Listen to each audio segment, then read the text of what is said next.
One. Good morning. My name is Sandra Ayon, and as promised on my last video, I said I was going to be posting videos to show you how to do your timesheets. Well, here's the very first one. Now, the example I'm going to be using is for 283 hours. Of course, we all know, and we should know, that the maximum amount of hours that a provider can work is 264 hours a month. But there are exceptions, and there have been court cases that have issued 283 hours because they fall under a certain criteria. What I want you to remember and what I want you to do is, instead of using 283 hours, input your hours. So if you make 126 hours, enter 126 hours where I entered the 283. If you have 76 hours, enter 76 hours where I entered 283. The formulas are the same and they apply for everyone. I, for example, myself work 260 hours a month now, which is why I haven't been able to post any videos lately, because I'm running like a chicken with my head cut off. But I fall under a different criteria because I also have 5 consumers. Okay, consumers are the people that we take care of. I'm a provider, provide the services to the consumer who consumes my services. Okay, so this is the reason I'm using 283 is because I know the math in my head already, and I don't have to do any calculations, and I'm going to show you the steps. Here we go. So one of the formulas, we're going to focus on this month. This timesheet is going to be for June 16 to June 30th, which is today. Okay, this is the timesheet that I made. Now,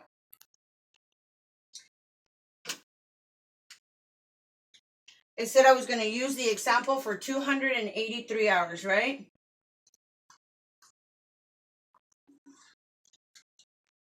There's 2 divisions that I want you to do.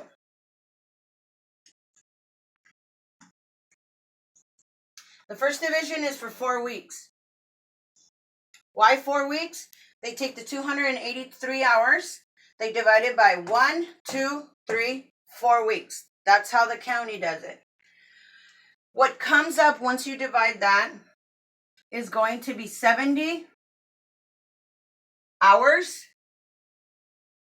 with 75. This is what I want you to remember.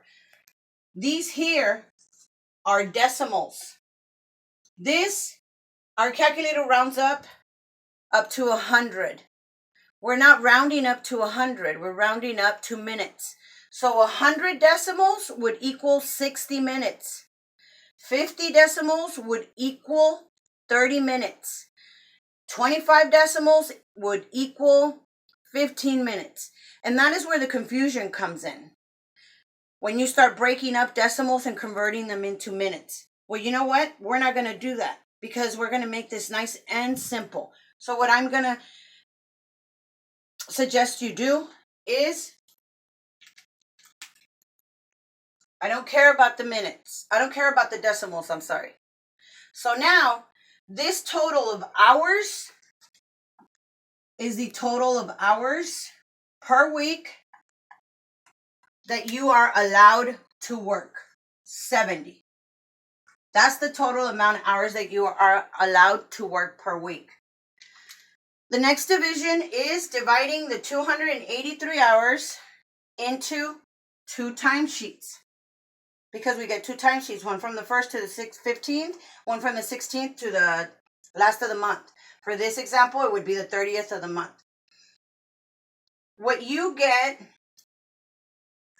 is 141 point blah, blah, blah.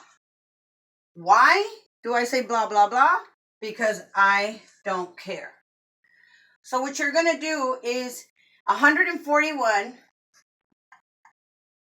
plus 142 gives you the 283 hours that you're authorized to work per week. So this is what you do. I like more money, so I try to work more on my timesheet and fulfill 142 hours. And on my second timesheet, I take less money, which is actually a difference of just 1 hour. I would do 141 hours. For this particular timesheet, because it's from the 16th to the 30th, I have already claimed 142. So the balance of hours that I am trying to reach to fulfill is 141. Okay? Now, many of the providers have a problem with the claimed hours. How is it that I have 50 hours claimed, and what am I supposed to do with these last 2 days? So this is the basic, this is the simplicity of it. If you know that you're allowed to work 70 hours per week, and these 50 hours here, you worked here. If you take 50 that you worked here from the 70 that you're authorized to work, that means that here for this week, you can work 20 hours. Why? Because 50 plus 20 is the 70 that you're allowed to work per week. Now you ask, well, why am I going to lose any hours? No. Our work week starts all the time, no matter where the timesheet ends, on Sunday, and it ends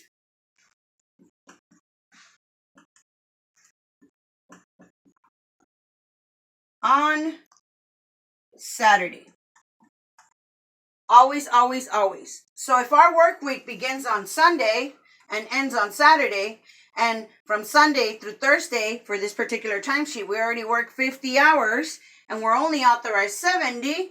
That means that from the 70, our timesheet ended on Thursday, but our work week still continued, which means that I still have an ability to work 20 hours for this week. So how do we do this? 10 plus 10 is 20. 20 plus 50 is the 70 authorized. And we're trying to get to 141, right? So here's 141. Now we're going to deduct the 20. These 50 have already been paid. Now I'm going to claim 20 hours for this new timesheet. 141 minus 20 is 121. That we still have to input into this timesheet. So now, how many hours are we authorized to work per week? And the week starts on Sunday and ends on Saturday? It's 70. We have 1, 2, 3, 4, 5, 6, 7. 7 times 10 is 70. This is a full work week. You can claim the 70 hours here. And you're still good. Because in actuality, what you're supposed to work, that's what you're allowed to work per week, is 70 hours. The 75 decimals equals 45 minutes, which I stated, I don't care, right? So now we got 20 plus 70. And we want to get to 141. So out of the 121 that we have left, because we already claimed 20, we take away 70. Oh, Lord. And I knew the math, right? Oh, Lord. We have 1. We have 51 hours left. 51 hours that we can claim on the very last week. 1, 2, 3, 4, 5, 6. So these 51 hours have to go here. You have to balance them out so that you can put them in there. So now we have 6 days. And once I figured out how many hours I'm allowed to work per week, we can do 8 times 5 is 40. 9 times 5 is 45. 1, 2, 3, 4, 5, 6. 6 times 9 is 54.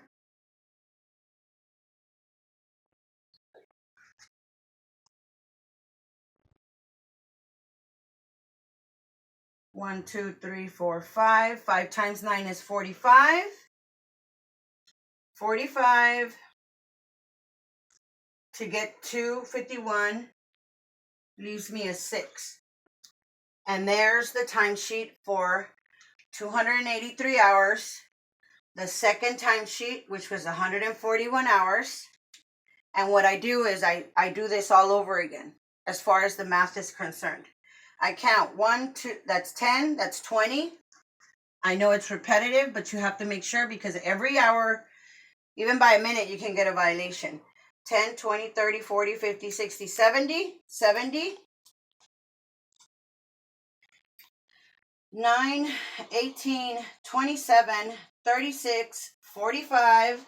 45 plus 6 is 51.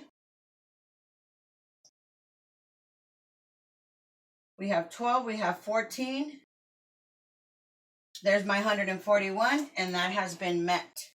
Now, there's different criterias for different, like I have 5 consumers. I'm going to get to that. But right now, what I want you to remember is put your hours here where the 283 is.